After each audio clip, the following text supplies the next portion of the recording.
C'est ton garçon, J-O-N-N-I-S-H-R-E-V-E, sois toi-même, promets-le et dis-le comme c'est. Bienvenue dans cet épisode de coaching où nous coachons Jay Cutler dans sa dernière vidéo sur les exercices pour développer la poitrine supérieure. Nous allons analyser la vidéo, prendre des conseils de Jay et voir comment vous pouvez les appliquer à votre entraînement. Je vais aussi interpréter ces techniques pour vous aider à mieux comprendre ce qu'il fait. Alors, commençons. Un peu de poitrine et des biceps de caps comme vous le savez. Nous allons faire 1 million de ces routines, n'est-ce pas? Alors, Jay. Dit essentiellement qu'il fait un tas de routines différentes et qu'il assemble la poitrine, les biceps et les mollets. Vous êtes probablement comme « Oh mon Dieu, c'est époustouflant ». Pourquoi rassembleriez-vous ces choses? Vous faites la poitrine, les triceps et les abdominaux. Je ne sais pas non plus. Oui, c'est bon de discuter et d'apporter des changements. Vous n'avez pas à coupler votre biceps avec le dos, votre triceps avec la poitrine. À vrai dire, si vous le faites correctement et que vous activez un muscle, c'est bien. Vous pouvez en fait faire des biceps juste avant de faire du dos. Vous devriez. Si vous le faites correctement, vous ne sollicitez pas trop vos biceps et triceps. Il n'est donc pas nécessaire de travailler ces groupes musculaires simultanément. Il est possible de faire poitrine et biceps ensemble. Maintenant, avoir aussi des mollets là-dedans. Je pense que c'est très intelligent car beaucoup d'entre vous ne s'entraînent pas les mollets. Le meilleur endroit pour travailler et oublier les mollets est à la fin de votre entraînement. Donc, les mettre au début de l'entraînement est intelligent pour ceux qui n'ont pas de mollets. Mettez vos mollets au début des entraînements. Pas tous comme deux, mais peu importe. Assurez-vous simplement de ne pas sauter vos mollets. Je suis allé faire 2 séries sur la machine à tarte debout en me concentrant sur 10 à 12 répétitions pour obtenir une contraction. Vous remarquez mon mouvement. J'ai fait environ 4 séries de travail là-bas. Donc la façon dont il fait son triceps, la façon dont il fait ses levées de mollets est dans son rythme 1-2, 1-2. Il s'assure essentiellement d'obtenir la contraction complète. C'est essentiellement ce qu'il fait. Il fait une levée de mollet et ensuite il obtient le plein tout le chemin dans le chapeau et ensuite cela arrive à la fin de votre série ou si vous avez une charge là-bas qui est assez difficile tout de suite, vous pourriez ne pas être capable d'obtenir la contraction complète, mais encore une fois, vous donnez un autre coup de pouce pour y arriver, cela va vous donner beaucoup plus en dessous. C'est presque comme faire comme un quart de répétition complète, nous appelons généralement cela ainsi. Vous faites essentiellement un quart de la répétition et ensuite vous allez jusqu'au bout. Pour comprendre cela un peu plus, plongeons directement dans cela et descendons à la salle et comprenons comment les mollets fonctionnent réellement. Le mollet debout travaille le mollet intérieur et le mollet assis travaille l'extérieur parce que vous êtes assis avec une position de genou plié. Je ne sais pas si je crois beaucoup à cela. Je pense que c'est un peu comme incliné, banc plat, zone de déclin de comment cela fonctionne la poitrine. Je ne suis pas sûr d'être d'accord avec tout ça. D'accord. Donc, Jay a fait une remarque sur, vous savez, les mollets assis et les mollets debout n'ayant pas beaucoup de différence. Il a tout à fait raison. Pour mieux comprendre son propos, parlons simplement du rôle des mollets. Nous savons généralement que les mollets sont principalement responsables de la flexion plantaire. Vous savez, ça vous aide à sauter, n'est-ce pas? C'est essentiellement ce qu'il fait. Pour comprendre où le muscle du mollet se fixe, la grosse partie grasse se trouve à l'intérieur. Cela se connecte au sommet comme cela se connecte juste à l'arrière de notre genou un peu. Donc, cela va aider un peu à la flexion du genou. Donc, si vous avez déjà fait comme des boucles de jambon couchées avec, vous savez, vos orteils pointés, comme « Hey mec, l'arrière de mon jambon fait mal » ou quoi que ce soit, c'est parce que c'est essentiellement cette partie de votre mollet qui est responsable à la fois de la flexion plantaire et elle aide un peu à la flexion du genou aussi. C'est donc là que vous le sentez. Maintenant, le solaire est celui à l'extérieur, un peu caché en dessous. Il fait principalement de la flexion plantaire. Cela fait bouger votre pied de cette façon, non? Il vous aide simplement à monter et descendre. Ils font tous les deux cela. Donc, que vous soyez assis ou non, ils vont tous les deux travailler exactement la même chose. Donc, quand il fait une élévation de mollet debout, cela a du sens. Mes mollets réagissent toujours de la même façon si vous observez.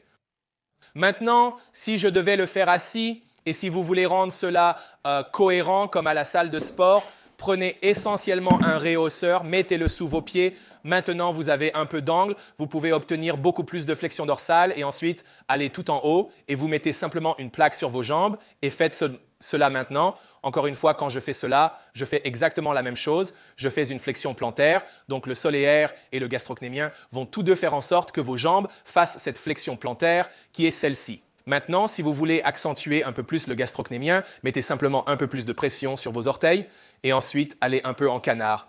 Et vous allez obtenir un peu de pression là-dedans. Je vais vers l'extérieur. Juste changer.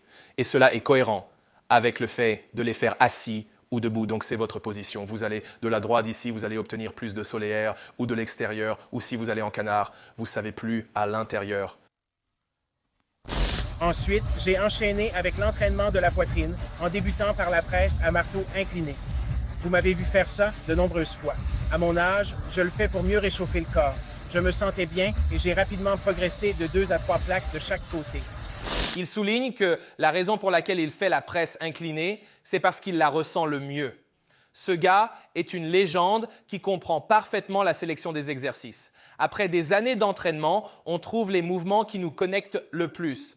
J'ai fait ce point avec un de mes athlètes hier. Je choisis tout le temps les mouvements avec lesquels je me connecte le plus sans trop m'en éloigner. Maintenant, en entrant dans ce mouvement, oui, nous regardons Jay. Jay va faire une certaine chose quand il soulève et je l'ai regardé pendant des années. J'essayais de le copier et il fait ce genre de choses où il est ici et il fait ce genre de mouvement court. Maintenant, vous devez être comme sa gamme de mouvements. Oh mon Dieu, faites-le sur ça. Il le fait avec intention. C'est la différence entre faire quelque chose avec intention et puis juste avoir des mouvements courts et juste regarder quelqu'un faire quelque chose sans raison. Maintenant, je ne donne pas d'excuses du tout. Je dis bien comment il le fait. C'est comme il le fait. Il est 4 fois Miss Olympia. Vous êtes juste un spectateur qui me regarde essayer de vous enseigner une bonne forme. Alors, détendez-vous de toute façon. Donc, ce que nous faisons ici, ce que nous voulons faire, c'est encore une fois, je vais passer par cette gamme complète de mouvements ici. À partir du sol, assurez-vous que nous le jouons du sol au noyau serré, juste pour que notre dos ne finisse pas par faire tout ce truc ici. Parce que plus notre poitrine monte en l'arquant, nous allons déplacer la trajectoire de ce mouvement et ensuite nous allons finir par le rendre essentiellement un banc plat. Donc nous voulons garder notre noyau engagé de cette façon. Donc quand nous appuyons, notre poitrine reste toujours de cette façon. La tête va être juste en arrière sous votre poids. Empilez les articulations. Les nouveaux gars que vous regardez aujourd'hui empilent les articulations, ce qui signifie que mes coudes sont en dessous de l'endroit où la barre ou le chemin de ma main est cette machine. Inspirez profondément, contractez le centre, poussez vers le haut et vers le bas dans le sol. D'accord, c'est juste une abduction de l'épaule. C'est tout ce que nous faisons, n'est-ce pas? Tout le chemin vers le bas, contrôlant le poids, puis le noyau serré, se serrant vers le haut, se poussant dans le sol. Désormais, de cette répétition, descendons jusqu'au bout. D'ici, dès que je fais une pause ici, c'est là que ma poitrine se contracte le plus. C'est là qu'il se contracte essentiellement. Je suis en pleine extension. Je peux tenir ça ici pendant des jours. Tout est empilé. Ma poitrine ne bouge plus. Si je fais comme ça un peu, maintenant il y a une charge directement sur mes pectoraux. De là jusqu'ici, je suis dans une position où je suis essentiellement dans cette zone où juste ma poitrine est chargée tout le temps et presse. Maintenant, si vous le regardez presser, il ne laisse pas tomber le poids comme ça. Il va littéralement, il pousse et tire, il pousse et tire. C'est un point crucial que je tente de faire comprendre à mon public et à mes athlètes. S'assurer de contrôler les 2 mouvements lors du déplacement de poids et non une seule direction. Donc, ce qu'il fait et ce que je veux que vous fassiez aussi avec la pleine amplitude de mouvement, c'est quand vous appuyez, tirez vers le bas, puis poussez vers le haut. Tireur, presseur. J'ai un contrôle total sur l'ensemble de ce mouvement. Je ne le laisse pas tomber.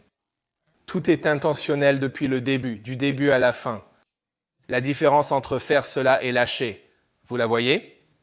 Puis le recul en remontant. Il y a un net changement de direction de mes coudes et cela reste constant. C'est presque comme un boxeur sur un sac de vitesse et qui presse d'ici. Mais encore une fois, vous les gars, pressez dans le sol, le noyau serré et vous êtes bons. Comme vous pouvez le voir, les gars, je ressens vraiment la poitrine. Quand je me lève, j'ai cette contraction. Je contracte vraiment la poitrine. Et vous avez probablement observé les séries d'entraînement de Jay et sa façon d'exécuter les répétitions. Il agit maintenant de manière très consciente et délibérée. Beaucoup d'entre vous ont remarqué que son amplitude de mouvement n'est pas optimale. Il n'utilise pas toute l'amplitude. Assis dans l'amplitude pectorale, lorsqu'on va complètement à l'extérieur, on obtient une contraction complète en finissant dans cette position avec des haltères. Mais assis comme ici, en partant de cette position, on reste dans l'amplitude de poitrine avec une tension constante. C'est quelque chose qu'il a fait pour toujours. Donc, quiconque l'a regardé, il l'a fait pour toujours. C'est comme ça que Jay le fait. Comment vous allez le faire? Est-ce correct? Donc, encore une fois, ce qu'il fait de mieux, c'est de s'asseoir en arrière, de se maintenir dans une bonne position où vous êtes stable, n'est-ce pas? Et ensuite, nous allons repousser chacun à la fois. 1 et 2 et tomber en arrière et gardez-les toujours rentrés. Là, nous pouvons réellement nous mettre en position, remettre nos pieds en place, un peu en dessous de nos hanches et je vais être bien serré. D'ici, nous allons ouvrir notre poitrine et nous allons pousser à travers maintenant. Une bonne indication pour cela est de prétendre que vous vous poussez dans le sol. Maintenant, c'est vraiment bien qu'il fasse ces exercices parce que, évidemment, faire du travail unilatéral va faire travailler les deux côtés tout aussi dur. Quand vous avez une barre, c'est un peu plus facile pour un côté de prendre le dessus et vous ne le remarquez pas autant. Mais à partir d'ici, nous voulons descendre tout le chemin, grande poitrine, laisser la poitrine s'ouvrir et pousser vers le haut. Je sais maintenant que sa tête est sortie comme ça. Beaucoup de gens nous l'enseigneront et diront que cela aide à ouvrir votre poitrine. Pour vous, gardez la tête en arrière, regardez vers le haut, bombez le torse, ouvrez la poitrine et poussez dans le sol. En faisant semblant, vous tentez à nouveau de vous pousser dans le sol. Nous sommes allés vers le câble, d'accord? Si vous remarquez avec ces gars, je viens vraiment en avant et en fait je ne descends pas trop, je sors vraiment et je serre vraiment la poitrine en obtenant vraiment cette contraction. Je pense que j'ai fait environ 10 répétitions. J'ai fait 3 séries là. Ensuite de cela, il fait des écartés avec câble en essayant de toucher différentes parties de la poitrine. L'angle a de l'importance, mais encore une fois, notre poitrine va tous s'attacher au fémur en faisant une adduction de l'épaule. Mais oui, encore une fois, si nous changeons certains des angles, nous toucherons différentes parties. Donc, il fait essentiellement un écarté à la poulie haute. La poitrine monte droit et il dit qu'il pousse droit ce qu'il fait. Donc, il ne fait pas ça, il ne pousse pas vers le bas. Comme ça, il pousse toujours droit. La différence, c'est que l'angle pousse vers le bas. Donc, il ne fait pas comme le truc de crabe que vous voyez. La plupart des gens font ça. Il part d'ici et pousse maintenant. Encore une fois, il va un peu tout le chemin ici et il ne s'étend pas complètement maintenant. Pour lui, c'est quelque chose qu'il fait pour vous, les gars. Vous voulez la plénitude de ceci d'ici et repousser à droite. Donc, nous faisons essentiellement la même chose. Si nous faisons un banc, ouvrons. Ne laissez pas vos poings venir derrière votre poitrine. Assurez-vous qu'ils sont toujours un peu devant votre poitrine. Donc, nous pouvons tout de suite contracter à partir de la poitrine et tirer en poussant et en serrant. Nous n'avons pas besoin de toucher parce que, essentiellement, d'ici, nous allons bien. Nous sommes bons. Là, il n'y a pas besoin de croiser. J'ai fait ce point avant. Nous ne faisons pas da, da, da, da, da, da, da, da, da. Et Macarena, quoi qu'il en soit, assurez-vous que vos poings restent derrière votre poitrine. Alors, assurez-vous que vos poings... Donc, nous nous éloignons du banc. Nous nous éloignons comme si vous étiez assis sur un banc. Nous ne voulons pas rouler ainsi, car cela déplacerait la charge de notre poitrine vers nos épaules et nos trapèzes. Donc, encore une fois, miroir ouvert, élargir la poitrine, puis presser et serrer vers l'avant. Comme ça, juste comme ça, juste comme ça, juste comme ça. Ouais, c'est ça. Maintenant, vous les gars, cherchez à développer vos pectoraux externes inférieurs. Excellent exercice pour cela. Donc, vous remarquez une arche sur ma poitrine. Même quand je fais beaucoup de ces mouvements, j'essaie de garder la poitrine dehors. D'accord? Serrez la poitrine. Donc, 3 séries là-bas. Assez simple. Maintenant, quand on parle de mouvements de poitrine avec des haltères, je ne suis pas un grand fan d'eux parce qu'encore une fois, quand on les fait sur notre dos avec des haltères, il va y avoir un point où il n'y aura vraiment pas de tension. Et c'est essentiellement ici. Jay est une légende. Jay fait ça depuis toujours. Il connaît sa portée et son efficacité. Et il fait essentiellement la même chose quand il sort ici et vient ici, et il ne se fléchit qu'ici, ce qui maintient une tension constante sur ma poitrine tout le temps. Et cela va effectivement aider à construire la partie inférieure de votre poitrine ou la partie intercostale de votre poitrine. C'est presque comme faire du décliné. Donc, ce qu'il fait encore, il ne monte pas tout le haut, il le laisse rester ici où il y a une tension sur le muscle, il y a une tension sur les pectoraux déjà. Il descend en ouvrant, en le gardant large et puis en pressant maintenant. Faire cela est assez avancé pour la plupart qui ne comprennent pas vraiment comment ce qu'il fait ou comment équilibrer ce poids. Donc, je recommanderais d'utiliser des câbles. Mais si vous allez faire cela et que vous êtes avancé, c'est suffisant pour comprendre comment faire cela. On ouvre simplement ici et on appuie dessus. D'accord? Tout ce que je fais, en gros, c'est une adduction de l'épaule pendant que je garde le poids légèrement à l'extérieur en montant. Et cela va mettre beaucoup plus de stress sur mes pectoraux d'un point de vue haltère.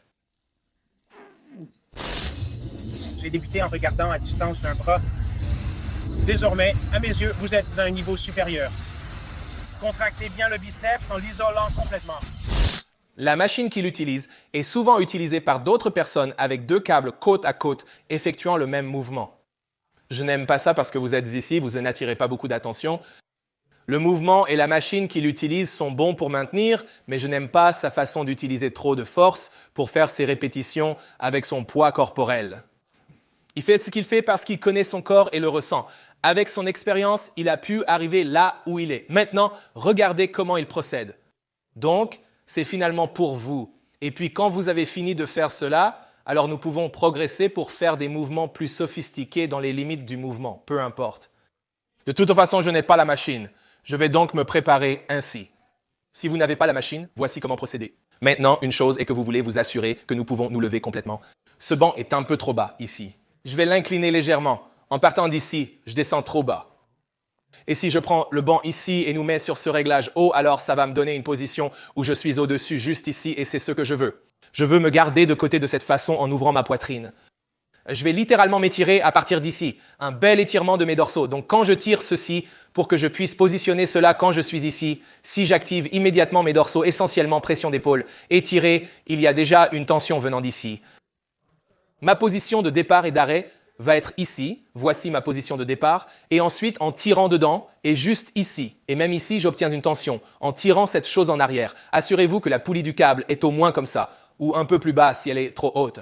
Elle ne va vraiment pas tirer du tout à moins qu'elle soit vraiment haute. Mais alors, ça n'a pas de sens. Donc, encore une fois, assurez-vous que lorsque vous réglez ceci, que le câble est à peu près au même niveau, un peu plus bas que votre main lorsque vous commencez, ou même un petit cran plus bas que lorsque vous commencez à partir d'ici. Il y a déjà une tension. Et nous tirons dedans, je dirais, attrapez comme ça, gardez-vous en position, belle poitrine. Et ensuite, tirez maintenant quand il ne regarde pas la barre ou le poids. Je fais la même chose. Je fais littéralement ceci pour me donner une position où je peux juste le sentir et ensuite me référer à regarder réellement le muscle et le voir bouger dans son action et ensuite me détourner à nouveau pour me garder presque comme juste sentir le poids. J'aime comment j'utilise le mot encore et encore, sentir, sentir les séries, sentir, sentir, sentir. C'est de là que vous obtenez la connexion esprit-muscle. Littéralement, c'est vous sentir vous-même, ne pas vous sentir juste, sentir le mouvement, vous sortir du caniveau, zut. De toute façon, encore une fois, mettez-vous en position, laissez le lat s'étirer, tirez-vous dedans à partir d'ici. Donc nous sommes à peu près pour que nous puissions nous garder sur le banc. Nous ne sautons pas de haut en bas, obtenez de la position et ensuite en tirant dedans. Et encore une fois, vous voyez comment j'ai posé mon épaule en bas. Elle ne fait pas ça. Je ne veux pas faire ça, je ne joue pas du violon. Vous savez, je joue du violon. De toute façon, dépression de l'épaule à partir d'ici, poitrine en bas et en arrière. Et ensuite, en tirant, contrôlant la répétition, et ensuite, arrêtez dès que vous sentez que cela commence à prendre le dessus. C'est à ce moment que vous arrêtez, essentiellement. C'est une extension de curl assis sur câble, d'accord? C'est un peu plus d'isolation, comme j'ai mentionné, les câbles. La tension constante est bonne. 12 répétitions, vraiment étirer ce biceps. Ensuite, il y a le curl de biceps à poulie basse, un exercice que j'apprécie. Vous pouvez faire ces exercices debout si vous le souhaitez. J'aime faire n'importe quoi avec un câble, car il y a toujours une tension constante si vous êtes sur la bonne machine. Vous pouvez les faire ainsi, n'est-ce pas? Ou vous m'avez probablement vu en faire quelques-uns, où je suis assis presque comme ça, effectuant une sorte de curl de prédicateur. Mais cette façon est aussi l'une de mes préférées. Encore une fois, vous pouvez configurer cette chose exactement de la même manière que si vous faisiez un rang. Donc, en position de rangée au sol, poussez vos fesses en arrière, engagez votre centre et effectuez une dépression de l'épaule. Quand je rame, ma poitrine reste levée et je peux sentir mes muscles dorsaux se contracter. Nous allons faire la même chose, mais maintenant nous allons nous projeter un peu en gardant nos épaules baissées, puis nous allons tirer vers le haut et garder nos coudes ici. Nous ne voulons pas du tout tourner vers le haut de cette manière ici. Nous maintiendrons cette tension constante de haut en bas, en contrôlant vers le bas et en tirant vers le haut. Maintenant, vous pouvez utiliser une barre facile, vous pouvez utiliser une barre droite, vous pouvez utiliser des cordes, peu importe ce que c'est. L'essentiel est de garder nos coudes dans cette position. Ils appuient sur le sol. Nous écartons donc nos épaules de l'équation. Donc, nous ne roulons pas et ne faisons pas ce genre de choses. Nous gardons nos pièges en faisant cela. Nous n'essayons pas de faire cela. Nous gardons les épaules baissées et en arrière et contrôlons la répétition et serrons. Et cette répétition va venir du sol. Donc, poussez du sol, droit vers le noyau, les fessiers serrés et vous allez obtenir une très bonne contraction en faisant ces exercices avec un bon contrôle.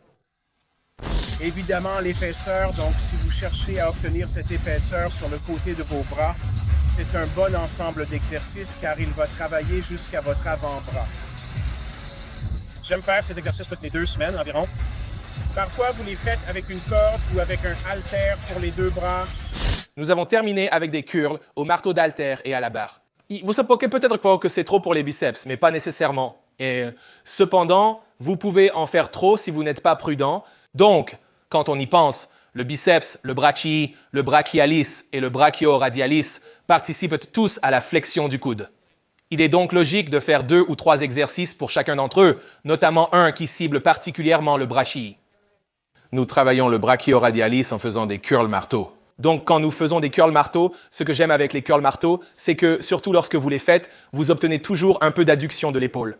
Pour pouvoir amener ce poids à l'intérieur, vous allez voir un peu votre épaule, votre deltoïde antérieur et votre petit pectoral aider à maintenir votre poids en travers du corps. Maintenant, pour nous assurer que cela reste beaucoup plus optimal, nous voulons éviter de faire cette chose où nous avons notre coude qui recule, presque comme si nous faisions un curl de traînée. Où beaucoup de gens font ça. Ils ont l'air de soulever beaucoup de poids comme « Oh mec, regardez-moi, je suis doux ». Non. Donc, nous voulons garder le poids devant nous pour que nous puissions commencer ici, mais nous allons arriver ici et monter, puis descendre en soulevant le poids, en gardant le coude devant notre corps, puis quand il arrive sur le côté, vous pouvez revenir directement sur le côté, puis tirer vers le haut devant et garder votre poitrine haute et descendre. Quand vous le soulevez, maintenant les gars, souvenez-vous d'éviter de tirer vos coudes en arrière. Pensez à la dépression de l'épaule tout le temps, comme si je poussais ces coudes vers le sol, pendant que je tire vers le haut pour garder cette épaule en place afin d'éviter de faire cela. Chose d'épaule froide. Donc c'est une prise plus large un peu d'un ego. Ça tue votre ego un peu parce que vous devez être un peu plus léger avec le poids commencé, avec une plaque de chaque côté. Faites un peu d'échauffement, avec ça montez à plaque et index de chaque côté, comme 4 séries. Ici, assez standard. Vous voyez que ma forme n'est pas spectaculaire, juste la façon dont je ressens le mouvement. Quand il passe par des boucles de barre faciles, oui, avoir la barre épaisse aide. Je n'en ai pas. Je vais juste utiliser la barre facile empilable ici, de la cloche à l'acier. Maintenant, nous faisons ce branchement. C'est le branchement le plus malade jamais vu. Naturel quand nous faisons ça. Il y a quelque chose que je veux passer en revue. Il existe une triche acceptable et une triche inacceptable. Et il y a une mauvaise manière de tricher. C'est comme un vieil article. Véronica a écrit quelque chose de cool il y a un moment. Et je me souviens avoir dit cela, alors je le mentionne maintenant. Voici une astuce pour tricher. Utilisons la propulsion de la hanche pour contrôler le poids vers le bas. Voici la mauvaise façon de tricher. Nous voulons l'éviter. C'est pourquoi j'insiste sur le fait que lorsque nous sommes debout, nous allons le traiter exactement de la même manière que si nous faisions n'importe quel autre mouvement. Disons comme un soulevé de terre roumain. Donc, si je prends cette barre depuis le début, je fais un soulevé de terre roumain ou un rowing ou une presse au-dessus de la tête. Mes mains sont hors de portée. Mais encore une fois, je veux que ma plaque, je veux que mon corps soit dans une position où je peux être dans une bonne position athlétique. Mes hanches vont reculer un peu. Donc, si j'ai besoin d'un peu d'aide de la propulsion de mes hanches, je ne suis pas dans une position comme celle-ci. Donc, je triche et ensuite, je fais ceci et mon dos commence à faire mal. C'est pourquoi votre dos fait mal. Non pas parce que vous ne trichez pas, mais parce que vous trichez mal, ça sonne mal de toute façon. Hanches en arrière, contrôlez-le en haut et ensuite en bas. Utilisez les hanches pour le monter et le descendre et utilisez cela à la fin de la série lorsque vous êtes fatigué. Ne commencez pas à le faire au début. Commencez votre série bien contrôlée d'ici et ensuite ça devient difficile. Alors vous étiez en haut comme ça et c'est tout les gars. J'espère que vous avez apprécié la vidéo. J'espère que vous pouvez prendre certains de ces repères pour moi-même et assurez-vous de regarder le reste de la vidéo de Jay. De très bons conseils dedans. Et suivez-le simplement sur sa chaîne. Je suis sûr que vous le faites de toute façon. Mais quoi qu'il en soit, il a beaucoup d'informations précieuses. Il est l'un des légendes qui a réellement révélé beaucoup de secrets de ce qu'il a fait sur son chemin et vous montre ce qu'il fait maintenant. Et il disait toujours que c'est ce qu'il fait bien. En tout cas, les gars, j'espère que vous avez apprécié la vidéo. Si vous avez aimé, n'hésitez pas à liker, vous abonner et partager. Soyez transparent, vulnérable et vrai. Pour en savoir plus sur mon coaching, réservez une consultation téléphonique de 15 à 30 minutes sur jonchdcom. En choisissant n'importe quel forfait, vous obtenez aussi les codes de réduction et codes promo décrits ci-dessous qui peuvent vous aider à économiser ou à améliorer votre vie. Tout comme Johnny 10 pour 10 de réduction sur les nutraceutiques de Blue Star, utilisez donc ce code dès maintenant. Johnny 10 et vous les gars, suivez-moi sur Insta et TikTok pour plus de backstage. Plus de choses quotidiennes, plus à la demande sur Instagram, TikTok. Envoyez-moi vos photos de progrès, vos photos d'entraînement et vos clips vidéo et je les reposterai pour vous parce que vous savez comment c'est. Le faire guide le faire. Surcharge progressive de votre vie. En attendant, continuez à poursuivre la gym paix.